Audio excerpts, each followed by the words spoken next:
Have you ever had this experience? You've got a holiday on the horizon, you've been looking forward to it for a while, maybe even in desperate need of a break, a light at the end of your tunnel, so you knuckle down, you try and get everything done before you go. You finish off all the last-minute projects and jobs that you need to complete before you leave, you tidy up all the loose ends, you push yourself to the limit to cram it all in, and then as you finally reach that day where you get to relax, that start of your well-earned rest, bam, you get sick. You've finally got a chance to let your body and mind slow down, but instead of easing up, you just shut down completely. Full system failure. Well, if that is you, you're not alone. I've done this more times than I can count. I often spend the first few days of our holidays basically in bed, a total write-off because I've burned the candle at both ends for way too long. I'm trying to learn not to do this, you know.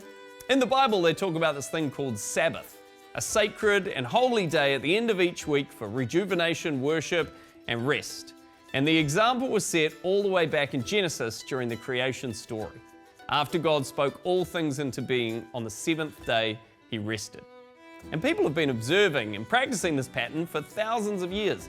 Most of us know that we need to go to sleep every night, right? You may have noticed that we tend not to function the best when we don't get enough sleep, especially if it's a number of nights in a row. But probably not enough of us take an intentional break on a weekly basis, or notice the cumulative effect of not doing this week after week. And I'm not here to get all legalistic about what your Sabbath is supposed to look like, but I think it's important to intentionally put things in place that help you to slow down. Sabbath teaches us that sometimes we need to stop and rest even when the job isn't fully finished, knowing that the work will still be there tomorrow. It reminds us too that there's more to life than what we put our hands to. Busyness often just leads to us neglecting our spirit. How do you ever hear God speak if you never stop and listen? Our Sabbath is meant to be a day geared towards God and experiencing His goodness, a recalibration of our priorities and a refreshing of our body and mind.